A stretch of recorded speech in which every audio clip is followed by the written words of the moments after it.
the years, we've been able to continue to make those investments in the state. So really happy that now I'm in this space, and hopefully, you know, I want to bring more women into this space. So with that, thank you. And now we have Estrella.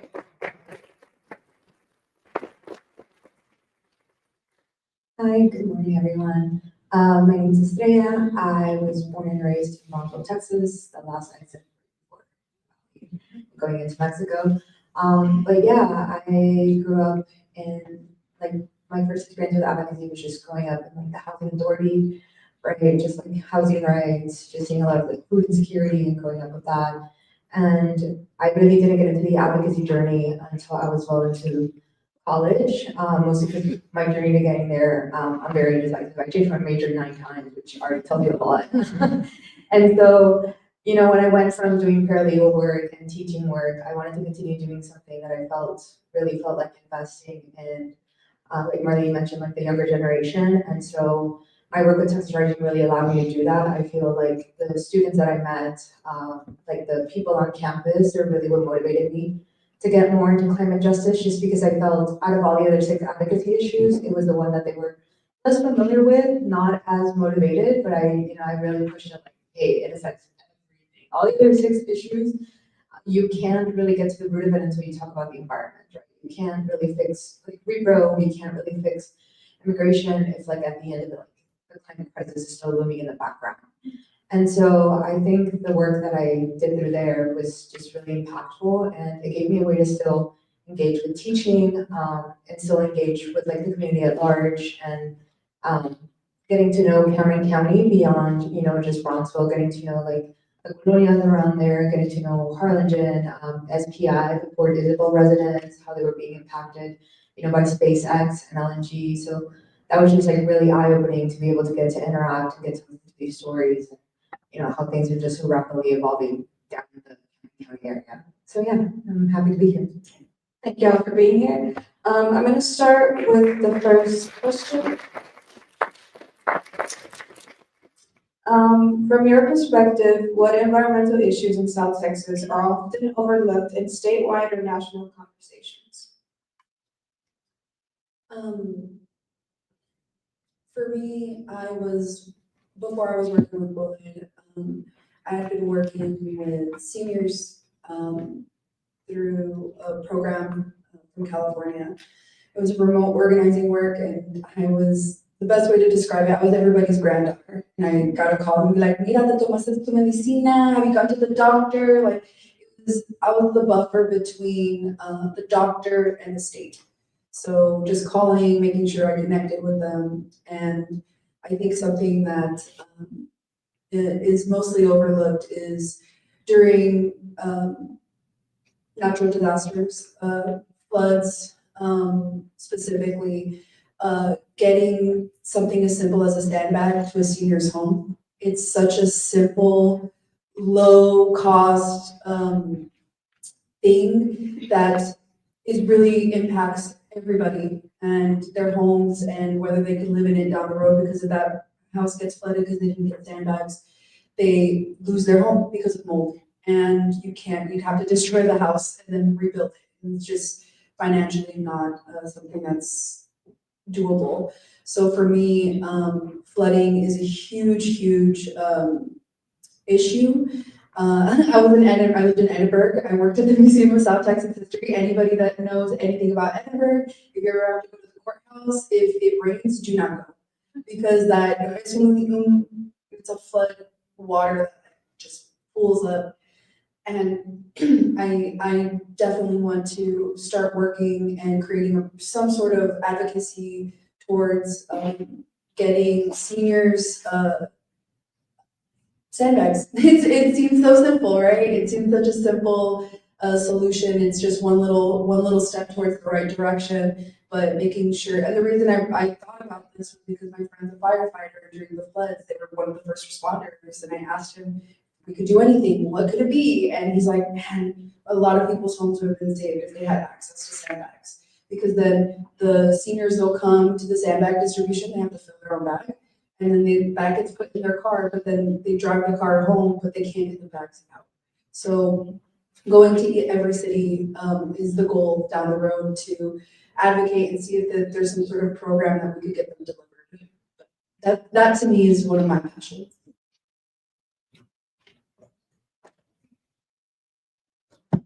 Heather. No, thank you for that. Yes, so there's so many things I think that gets overlooked in this region, and just in general across the nation when we talk about environmental justice issues impacting frontline communities. So maybe I gave a little bit back because I think there's a twofold answer, at least from my perspective. One is the problems, right? We can go on the problems and the data, right? When we talk from an EJ, we know that the Lower Rio Grande Valley right now is one of the most, it's the poorest region in the state of Texas, right? Right now, what the poverty line is like 30,000, yeah, for medium, yeah, house income. Y como se llama? From an energy perspective, my little shameless plug, because I work in the sector, there was a recent study by the Texas Research Poverty Institute that said that at least, and I'll talk about it on the regional scale in South Texas. And when we talk about South Texas, I also want to clarify, I am pointing to Corpus, Laredo, and the Rio Grande Valley. I typically will not include San Antonio because the San Antonians will get mad. Just a little bit of geographical fun fact. That's the beauty of Texas. It's so diverse geographically and population-wise. 50% of families right now are having to decide whether to pay their electricity bill or food. We're November 1st. What's happening today, y'all? SNAP, right? So we know that this is going to be an issue that's going to be impacting here in the Lower Rio Grande Valley, in the South Texas region, across rural communities across the country, and of course impacting African American communities, Latino families at this point, right? So we have the cross sector of an EJ, cross sector of social issues that are impacting so many families at this point. And I think what gets often overlooked is there's the data. Why are we overlooking that data? The data is there, the facts are there, right? So what can we do to then start bringing the solutions? And I think that to me right now, I'm at a point where unfortunately with all the federal changes and the rollbacks, we need to get back to local base building, to get back to our appreciation of our history, of our culture. And that one thing that gets so overlooked is the Rio Grande River, the water source that we share between Mexico and the United States, right? That beautiful thing that just to me, unfortunately, gets so overlooked because of the militarization, because of all these issues. And I'm like, we are such a precious region with natural resources, and now it's time to come together as a community across stakeholders and start really propelling the solutions. And I will tell you something, the last couple of days that I was here in the Rio Grande Valley doing my visits with different grantees, I'm like, there is work that is being done. They're ready to do deployment, to do implementation, but the fact is starting to find the funding sources. And at this point, let's be real, we cannot rely on this administration at this point. So how do we work with one another to start finding creative solutions and starting being creative on how we diversify the financial portfolio to really make sure we help the groups that are actually have the solutions in hand. So from the problem, now let's move to the proactive approach and then start doing the deployment and implementation and supporting. So for one of those things, every time on these funder circles, sorry if I'm diverting all over the place, but when I'm in the funder circles, that's the one thing I say. I'm like, you already know the problems. We have the data. Don't overlook that. Now let's really start pinpointing which groups have the solutions in hand that are ready to get work done. They just need the support right now. And how do we provide the funding to get that support? For example, the University of Texas Rio Grande Valley, just got selected as one of 2 finalists for the Golf Challenge grant opportunity. And the first phase, they're going to get $300,000 in planning. The second phase of that is for them to apply for a $20 million grant, and that is for them to manufacture their own battery systems here in the Rio Grande Valley. And I'm like, this is one example of how some groups already are really moving the needle or trying to find other funding sources, and how can we start also supporting those efforts and being that secondary arm to make sure that deployment happens, and then work with other nonprofits that are ready to do the implementation. So when it comes to that, it's not just the Lower Rio Grande Valley. I think across the nation, many of you are working in communities that already with groups that have some of these solutions. They just need more support, and we need to do more local-based building. And I think today I can talk a little bit more about that on the local-based building. Yeah. Yes.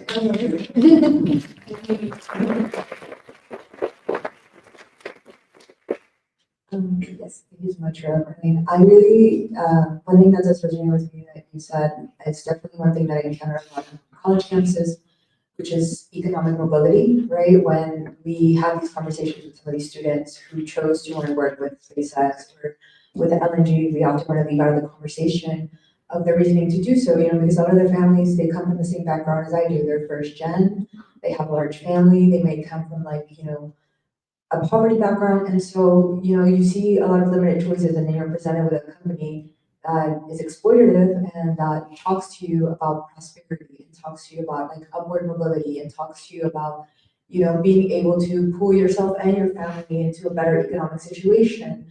And so when I've talked to some other people from some other states that have, hard to understand, why would people work for these industries?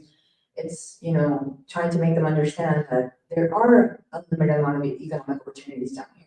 And these people are not necessarily doing it because they choose to be part of the climate crisis problem. It's that it is the only, companies down here that offer a livable wage, and they're stuck between, a rock and a hard place.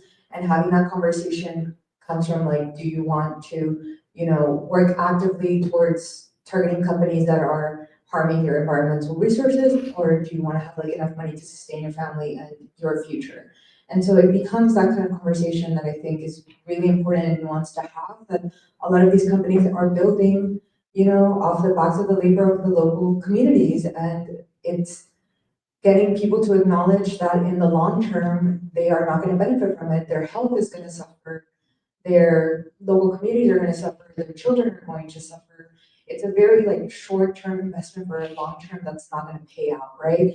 And not even just looking at, the workers at those companies, the oil and LNG, but also looking at, besides farmers workers, which are very essential, they're also very harmed by the climate crisis, working in the heat, working in extreme conditions. You also have domestic workers, you have carpenters, you have construction workers.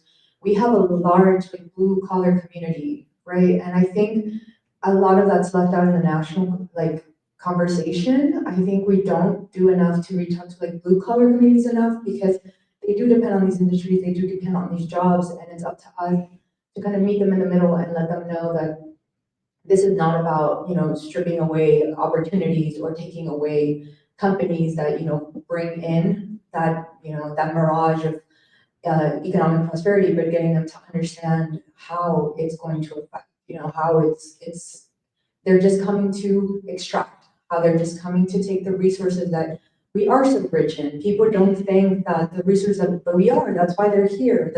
The labor that we provide is a richness in itself, our own community, our culture, our land, our water, our wildlife, our flora. These companies know that they can extract that and make money off of it, but they don't let people know that. They just tell them, we're gonna pay you this amount, and then, forget about everything else. So I think we do have to start working, like Marlene mentioned, I think Domestic Workers United, I think they do, border workers, right? Border Workers United does a great job at doing that. I think they do an amazing work at that. So does STAGN. They focus a lot on that domestic and marginalized communities and uplifting those voices, because those are the voices that need to be heard the most. Can I quickly add one data point here? Thank you, Steph, for bringing the labor piece and really making that great connection to economic development. In Texas, the minimum wage is still $7.25. When we talk about informal sector across border communities, you know that they're getting paid much less than $7.25 an hour. And that's not a national conversation. And 215 for waiters. So Estrella, I also think about that too, because people, there's a sign probably on, I think it's 2nd Street, in a neighborhood, it says SpaceX, thank you for being here. And it's you're not, again, what Estrella said, they're just advertising, oh, well, there's jobs, it's creating jobs, so go work at SpaceX. But it's no, they're only here to mess with the environment, the ocean. People that live around SpaceX are getting, effects of it. But just to be oh, well, thank you for being here, it's no, you gotta think about the effects it has on Brownsville, on like, that goes into my next question. How do you navigate the intersection of culture, community, and environmental advocacy when tackling key environmental issues impacting working families? I've been thinking about this one a lot. My background being Puerto Rican, for those that you may or may not know, Puerto Rico is a colony of the United States. When I'm here in the United States, I can't vote for our governor, and when I'm visiting over, when I go back home, I cannot vote for president. So colonialism is a huge topic of conversation that needs to happen, and I think we are just witnessing the new era of it. The new they got a new branding. It's new branding, right? And the branding is shiny and new. And I do have friends that work at these companies, and I can't blame them. I understand the economic drive to do that, and all I could do is just give them the space to express that. But I think just us as organizers, somebody had asked me like what my creative process was recently, and I was like, because it's just everything, every single thing, every conversation that I have, every flower that I look at, every dragonfly that's like makes me pull up iNaturalist and take a picture. Everything kind of distills into the essence of who I am and what I do. And a lot of the work that influences me, because when I was living in Puerto Rico, the US government used to bomb Vegas. And it was years and years and years of protest and organizing, and eventually they left. So I have seen with my 2 eyes, like protesters every day outside of the army base, and then they were gone one day. And I was like, oh man, they got the day off. Because the US government stopped bombing because they kept making it very, very difficult for them. They would just do all these different types of protests, and it was really beautiful to see it as a young child, and they were there for a long time. And that kind of synthesizes into where I am today, and I've seen giants fall. I've seen it. And I think my way of bringing that and synthesizing that to the people is that I've seen it. And y'all may not have seen that, but I have, and I just want you to know that another world's possible. And together we could organize and build base. I think building base is kind of the foundation. So like my job right now is like, I always say like, do you have a second to talk about the turtles? But like, it's a survey, it's an environmental survey. I want to see what of it you guys want to do. Like, how can we come together and do something, because our time and work, to the point of the question, I think one of the main things that I want to push when people are organizing are 2 things. A hybrid solution to any kind of meeting, because there's some people that cannot make it to the meeting. They cannot drive, gas is expensive. That is very, very important. Accessibility to meetings. And then the other one is, and that accessibility turns into childcare. If we had an event over at Love Letter Coffee for the Floodwise, and that was a great event. And I made sure to have a play place outside for the kids. You gotta hire a face painter. You gotta hire somebody in the community to take care of the kids so that the parent could have 15 minutes to fill out the survey or to communicate what they want to see done. It's a holding space for working class parents, and of course, and having accessibility for all body types, and as well as providing services in Spanish as well. All of those things are going to create a program that is more effective and more long-term. Because the one thing that I have noticed in this region is a lot of people come in with a lot of money real fast, and they'll just throw an event, real bam, like, and then it's over. And I prefer consistency over time as opposed to a flashbang. And I think that is what's going to create movements and build base. And thanks for that, Nora. I think you really hit some of the things about like organizing and incorporating like the not the needs from the working class families are generated because I work here, as was spoken a little while ago about our informal economy here.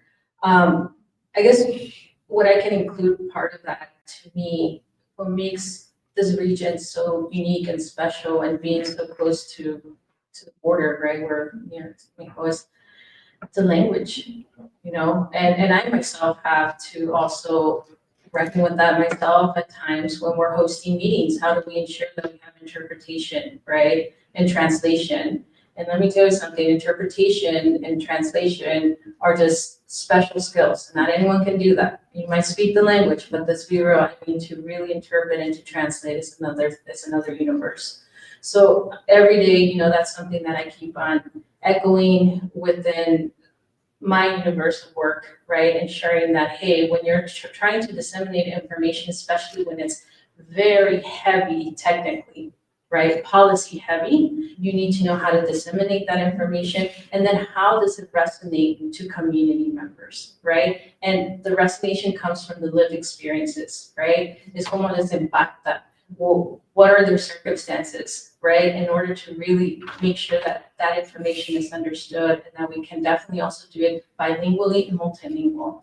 Again, I don't know if many of you know, but the highest AAPI population in the state of Texas is in Fort Bend, and it continues to grow. We have a large Asian American Pacific Island population in Texas, right? And that's a group that many advocates are working to say, okay, how do we ensure that we're bringing in language justice to those communities, the same as in our Spanish-speaking communities. So in the environmental justice realm, language justice has to continue to be an issue to push, not just in terms of dissemination of information, but think about also social media. Who's reporting, who's coming out and sharing those news? Each and one of you have a lived experience. Each of you are knowledgeable, and each of one of you can just get the tools, get the training, and go speak to Telemundo. Go speak at Univision.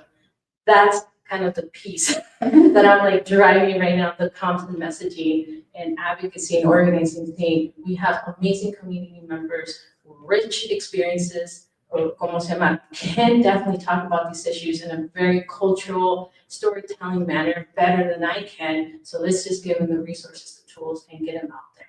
Okay, that's what we need. That's the way that we're going to break through. And I think that from that end, right, that's like, I guess, the contribution or the mix of like the culture and the richness of our area.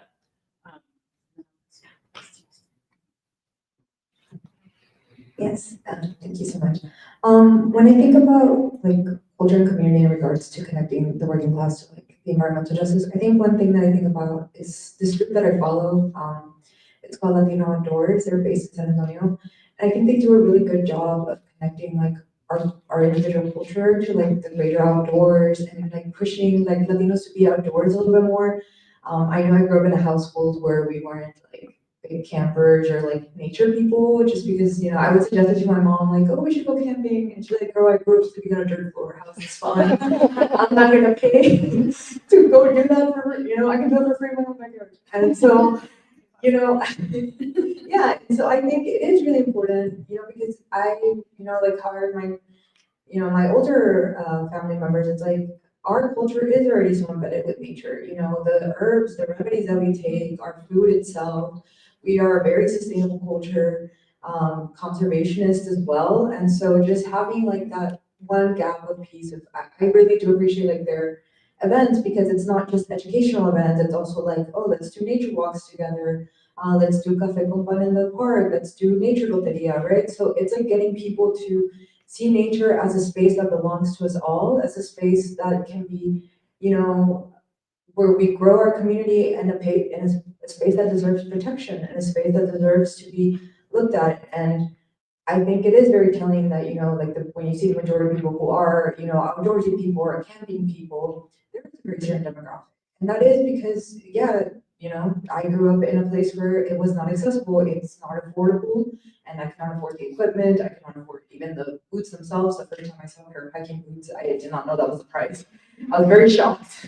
And so it's understandable, my parents were not telling me in an explicit way, that we can't afford $200 hiking boots, $100 tent, $60 sleeping bag.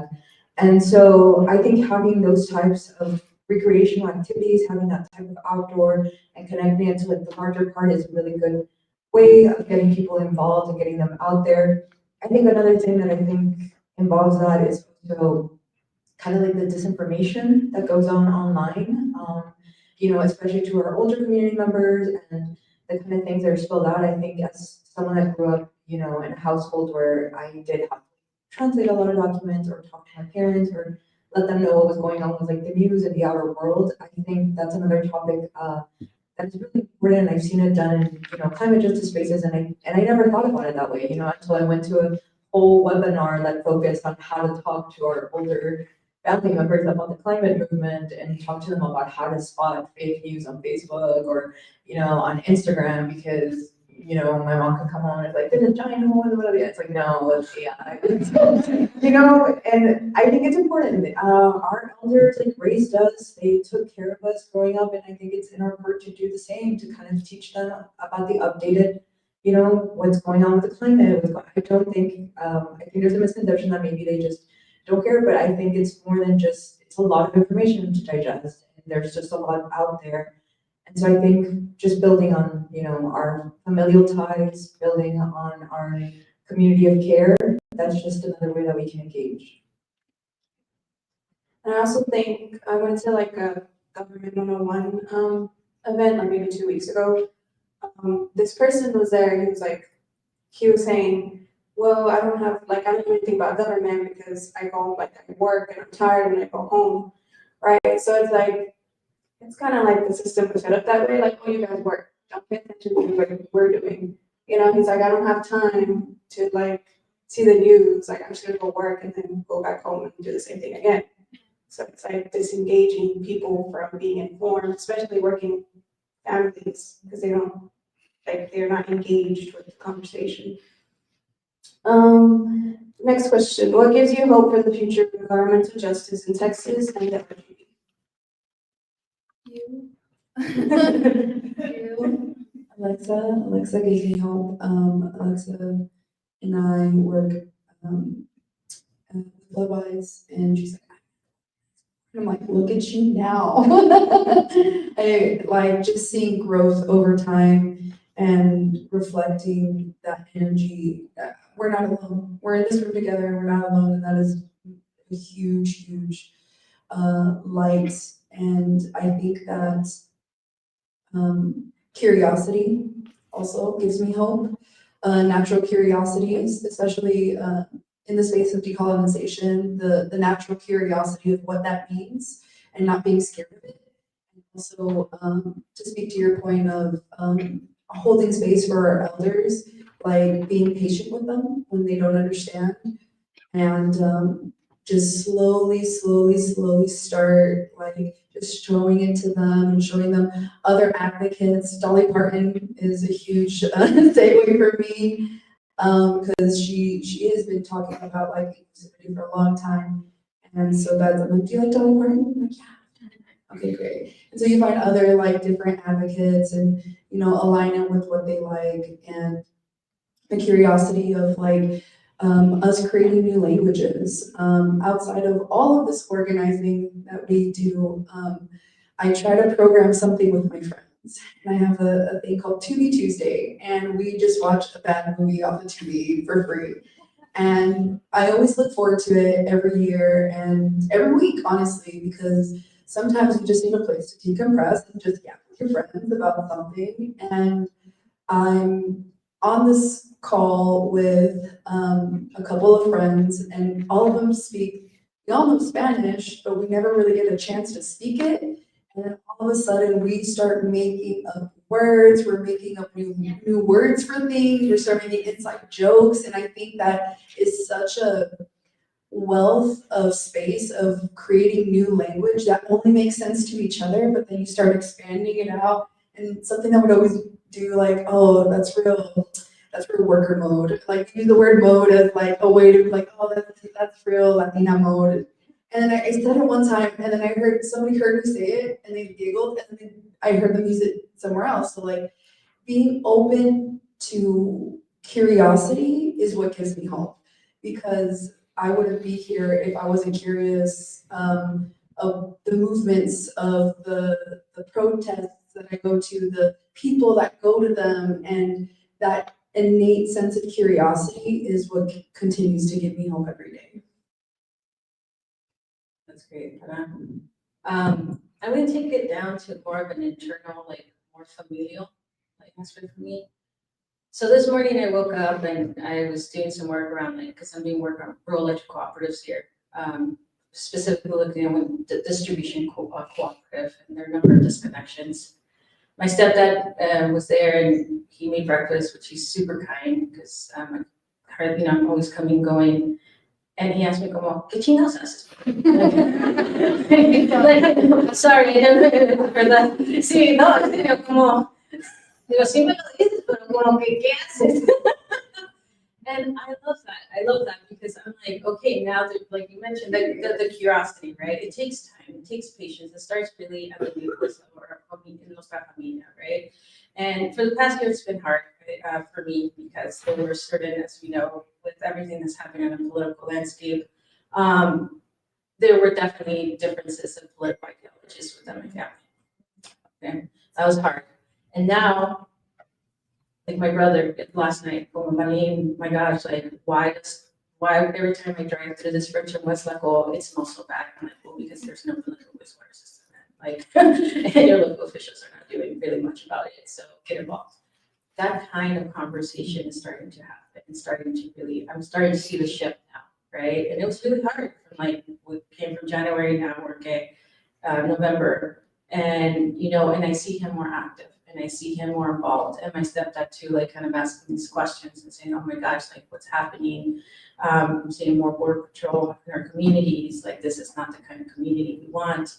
He can't even go to the flea market at this point because of the situation that we have right now in the region.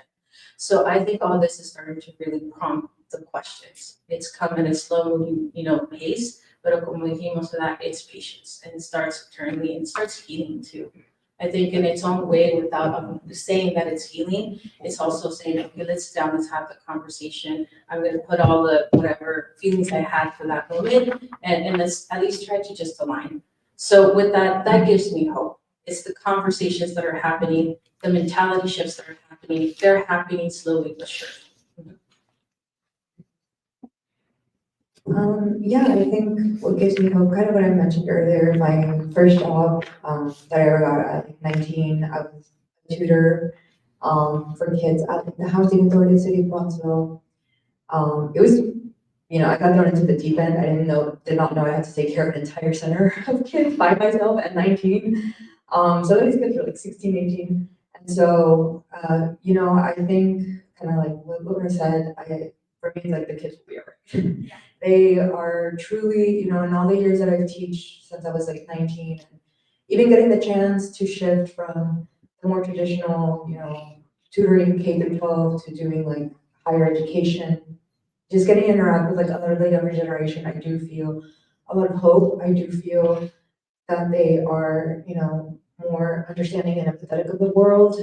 They really are, they have so much energy. They have such, I would say more bravado than I feel like my own generation, to be honest. Like they are more abrasive, and I do appreciate that. I do appreciate the way that, they don't want to mince words. They want to be straightforward, and they want, kind of like shit to get done, and it needs to get done. And so that kind of being around, that kind of age demographic, even from very like young elementary to like middle school, high school, college level, you see at a very early level that if you have like educators that care, you have family members that, invest the time to really talk to, younger people about, the climate and talk to them about why it's important for us to invest like our time and our energy into preserving it.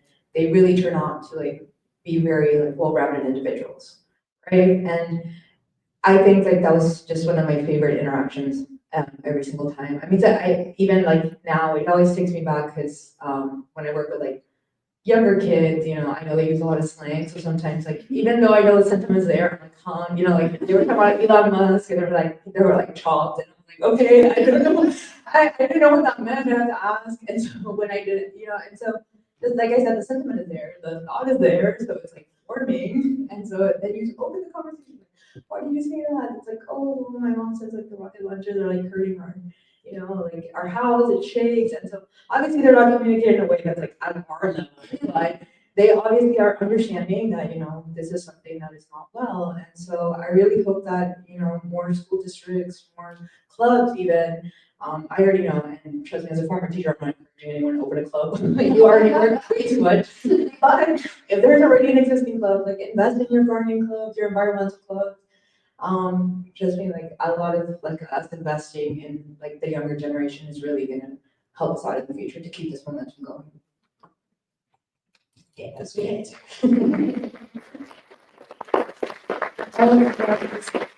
Another thing, I forgot just because it's really exciting to be up there.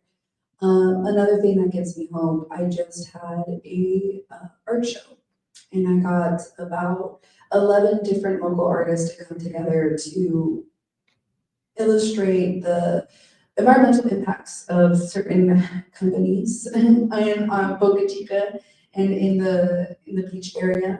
And they came through and they had a beautiful show, and it was it was just really beautiful to, I saw this one piece of art, I absolutely loved it, and then 3 days later, I happened to be at an event, I met the artist, and then at the end of the week, they went and they dropped off all their art for the show.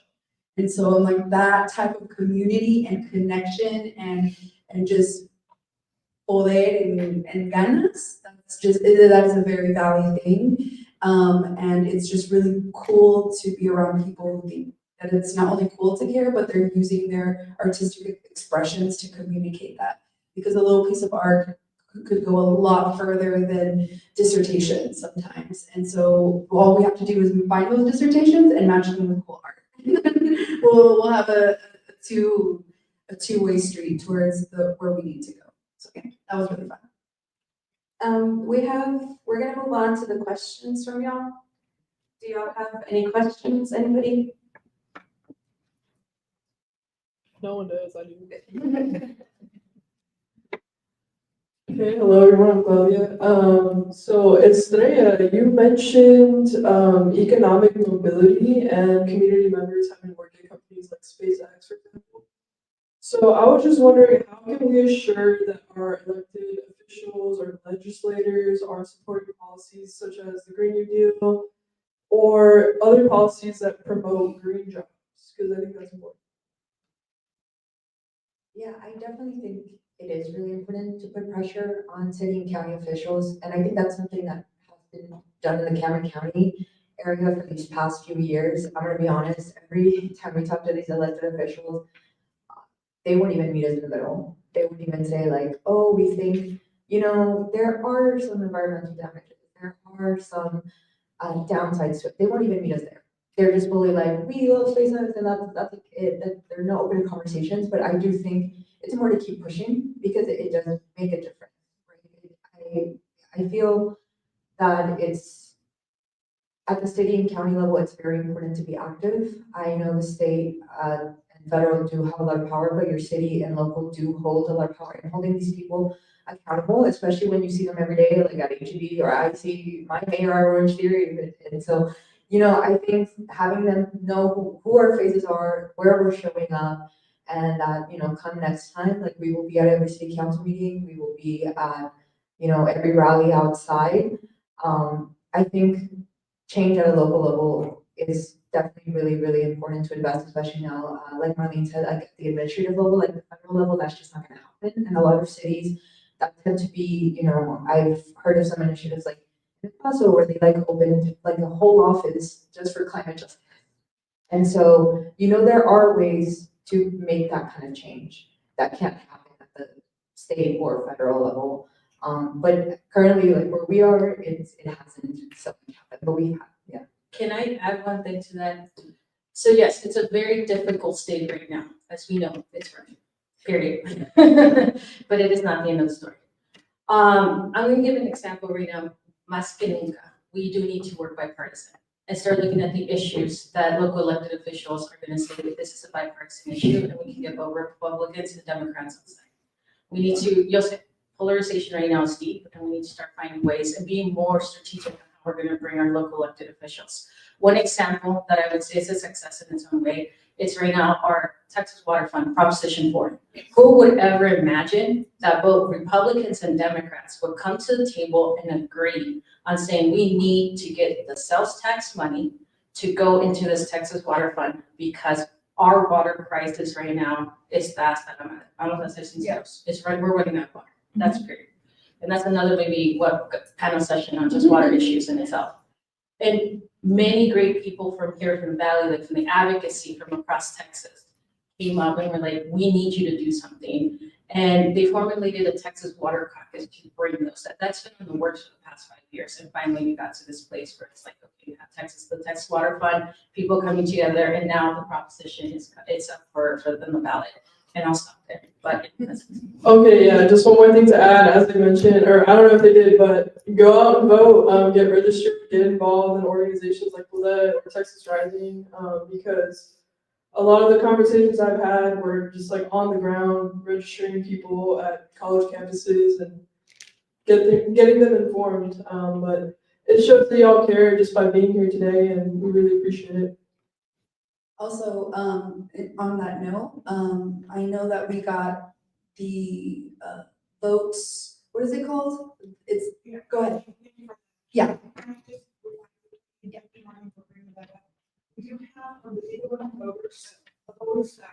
Voters guide, that's what it's called. Yeah, everybody, I know that probably this group has already voted on the constitutional amendments, but we do have the voters guide given to us for free. It's a nonpartisan voters guide that delves into all the amendment proposals, constitutional amendments, which one has to do with Proposition 4, the water. So they're free, they're nonpartisan, and we have some in Spanish outside.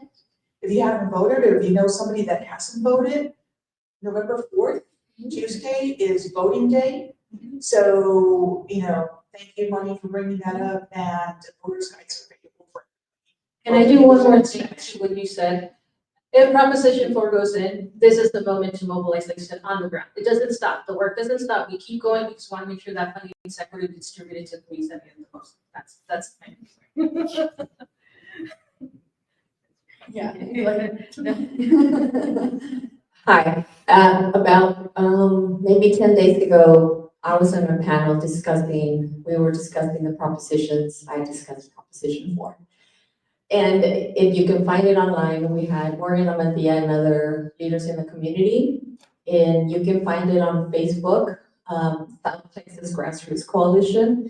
And we spoke on each of them as a bipartisan panel. One of the things about Proposition 4 is that the governor still has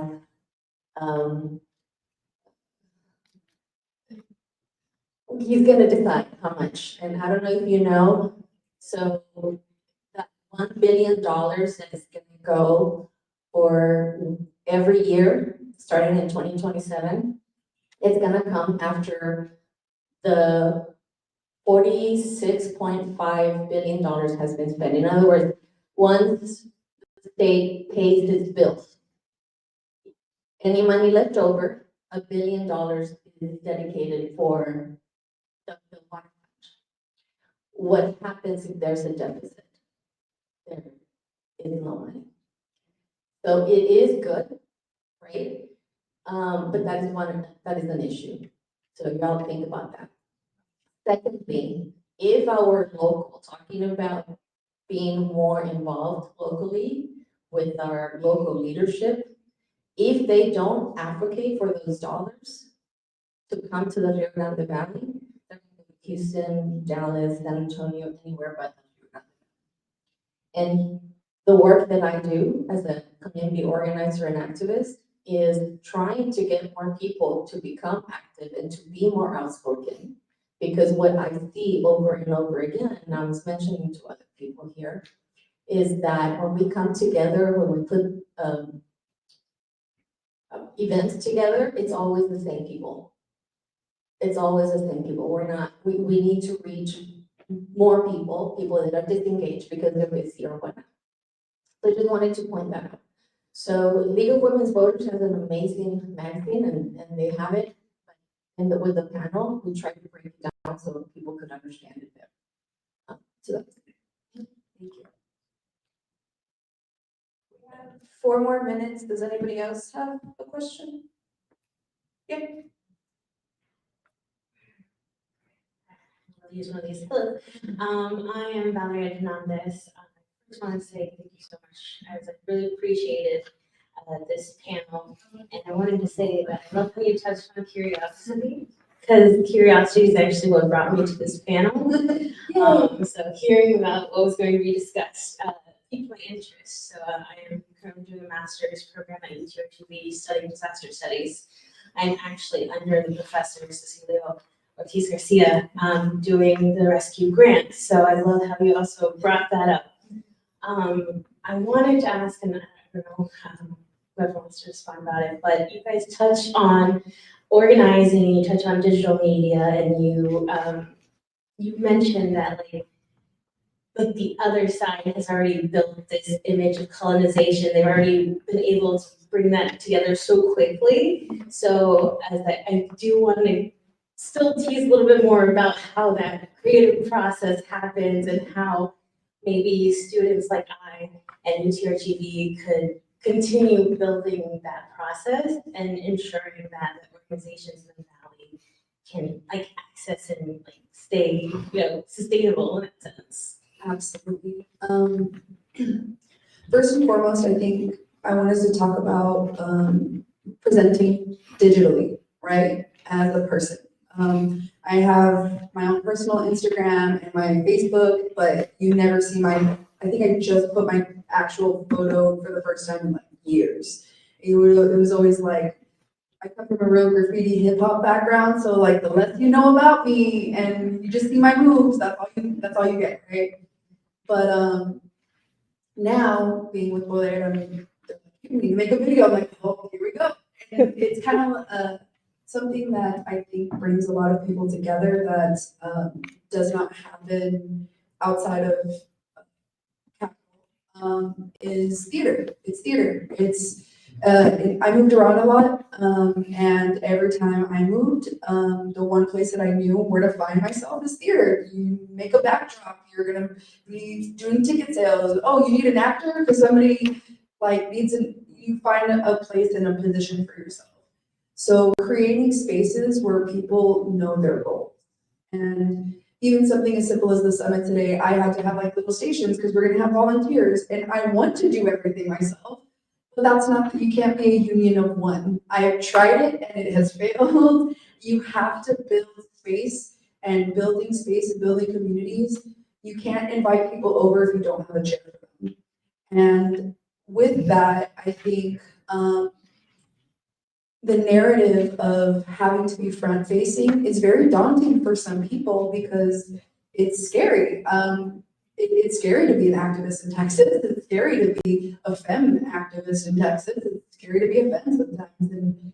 And with that, I approach it on multiple levels. One, I do jujitsu because uno nunca sabe, you just don't know, right? You just don't know. Yeah, but I just want to be ready. And two, sometimes I don't want to be front facing. And what I do is I'll take a nature video and then I'll speak over it, do a voiceover. So just because you're not front facing doesn't mean that your voice can't be heard. So I just want people, if you have any questions on how to create a space, a digital space to commune your point of view, there's so many alternatives, and I'm always happy to direct or encourage or support a vision and to get you to where you need to go. Just talk to me, we'll figure it out. Thank you. I would just like to add something quick. Yeah, I think with digital storytelling, Laura touched upon the other, they have built a large digital platform. So I think digital storytelling, I think sometimes people are held back a lot by saying oh, I have to be a professional journalist, professional, what do they call them, influencers, or I have to, know how to do everything. I think that's a learning process. With our social media, we took a lot of trying to be what do we want to be? And so, do we want to do infographics? Do we want to do reels? Do we want to do, more of like interviews with people. And some of my students were like, we want to do like a newsletter, we want to do Substack. I don't know if that was viable because that's like a lot, but that's another way. I always tell people like start a Substack, start a blog, like these are things that you can hone on, build upon. Writing is a lot of that, and you're getting to, you build a platform through that. I'm a big advocate of Substack. If anybody has a Substack that I can subscribe to, I love subscribing to them. So it's free and it's a digital space where you get to connect with like a like minds. So I definitely. Thank y'all, Laura, Marlene, and Estrella. That was our environmental justice panel. Thank you.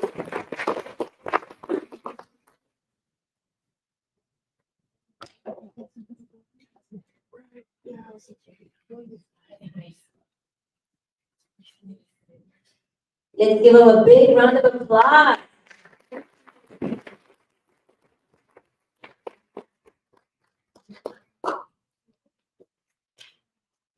All righty.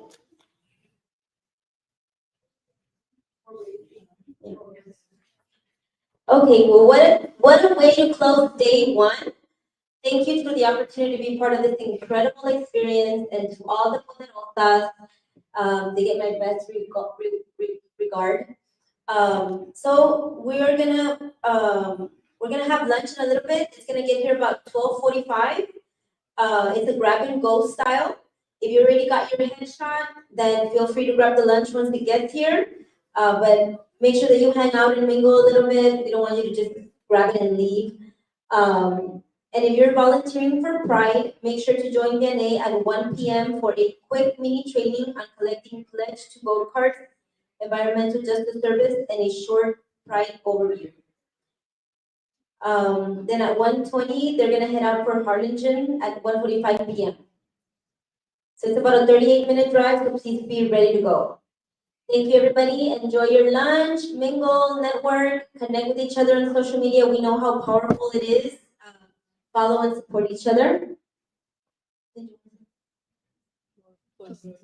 Oh, just really, really fast, for those of us who want to go with us to RGV Pride, we do have 25 bracelets for our volunteers, so our volunteers will receive free entry to Pride.